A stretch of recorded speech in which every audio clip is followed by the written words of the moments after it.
చాలా స్పష్టంగా తెలంగాణ ప్రజలకు, తెలంగాణలో ఉన్నటువంటి రైతులకు కాంగ్రెస్ పార్టీ, కాంగ్రెస్ గవర్నమెంట్,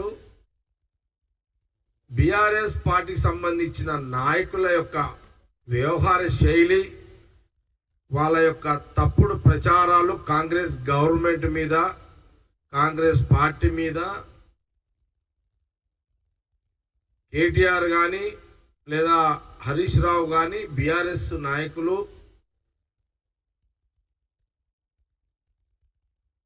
ఒక మంచి పని చేసే ప్రయత్నాన్ని ముఖ్యమంత్రి రేవంత్ రెడ్డి గారు చేస్తుంటే, వారి క్యాబినెట్ మంత్రులు చేస్తుంటే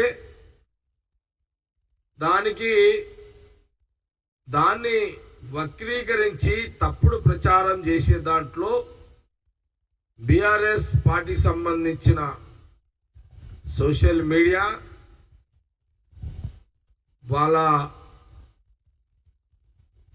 వాళ్ళు చేయడం జరుగుతున్నది.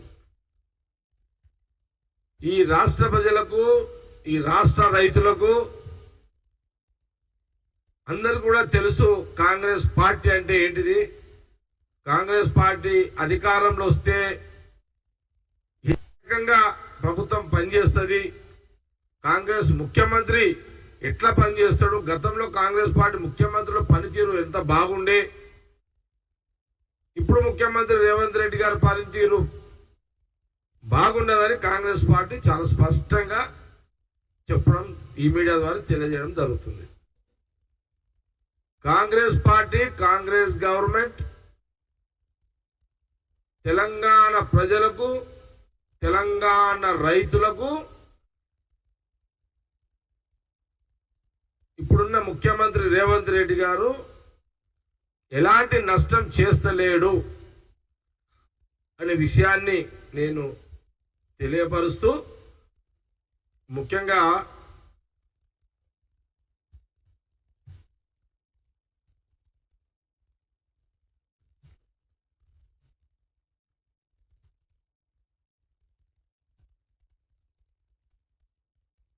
కేటీఆర్ ఆ రోజు, నేను కేటీఆర్ గురించి మాట్లాడుతున్నా, వారు కాంగ్రెస్ గవర్నమెంట్ మీద, ముఖ్యమంత్రి రేవంత్ రెడ్డి గారి మీద, మా మంత్రుల మీద, కాంగ్రెస్ పార్టీ మీద వారు బురద జల్లే కార్యక్రమాన్ని వాళ్ళు నిరంతరము అదే పని పెట్టుకున్నారు. దాన్ని వాళ్ళు తప్పు ప్రచారం చేస్తున్నారు, తప్పుడు వార్తలు, తప్పుడు వాళ్ళు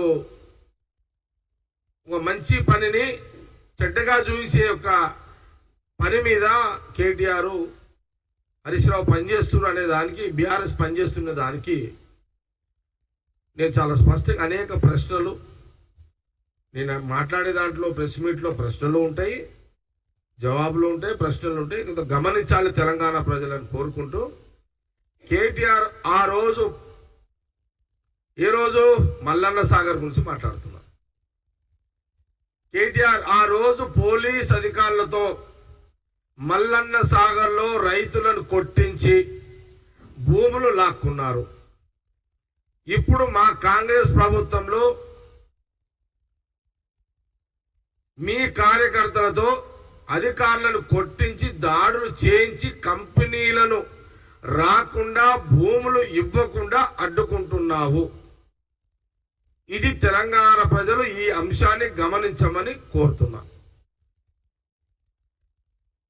ముఖ్యమంత్రి రేవంత్ రెడ్డి గారు బలవంతంగా భూములు లాక్కోవాలనుకుంటే పోలీసుల బందోబస్తు కలెక్టర్ను పంపించేవాడు కదా, కానీ అలా చేయలేదు కదా. మేము అట్లా చేసి ఉంటే కలెక్టర్పై దాడి చేసే అవకాశం బీఆర్ఎస్ నాయకులకు వచ్చేదా. కాంగ్రెస్ పార్టీ ఏమంటుందంటే, మీరు మల్లన్న సాగర్లో పోలీసులను పంపించి రైతుల భయభ్రాంతులకు గురి చేసి మల్లన్న సాగర్ చుట్టుపక్కల 10-20 గ్రామాల రైతుల మీద లాఠీ చార్జీలు చేయించి వాళ్ళను కొట్టి అక్కడున్న ఆనాటి కలెక్టర్ ద్వారా ల్యాండ్ అక్విజిషన్ మీరు చేసిర్రు. ఇక్కడ కాంగ్రెస్ పార్టీ ఏం చెప్తుంది, ముఖ్య ముఖ్యమంత్రి గారి నియోజకవర్గంలో ఈ యొక్క ఇండస్ట్రియల్స్ రావడానికి, ఆ ప్రాంతం డెవలప్ కావడానికి ఒక మోడల్గా డెవలప్ చేయాలి, ఇండస్ట్రీ డెవలప్మెంట్ చేయాలి అనే ఒక ప్రణాళికతో కలెక్టర్లకు, అధికారులకు, ఇండస్ట్రియల్ డిపార్ట్మెంట్ ద్వారా ముఖ్యమంత్రి గారు ఇవ్వండి, మా ఇండస్ట్రియల్ మినిస్టరు శ్రీధర్ బాబు గారు, వాళ్ళిద్దరి యొక్క కోఆర్డినేషన్లో ముఖ్యమంత్రి రేవంత్ రెడ్డి గారు, శ్రీధర్ బాబు గారు ఇండస్ట్రియల్ మినిస్టర్, ఐటీ మినిస్టర్, వారి కోఆర్డినేషన్లో కాంగ్రెస్ గవర్నమెంట్ ఇప్పుడు అక్కడ ఇదే ఊరు మన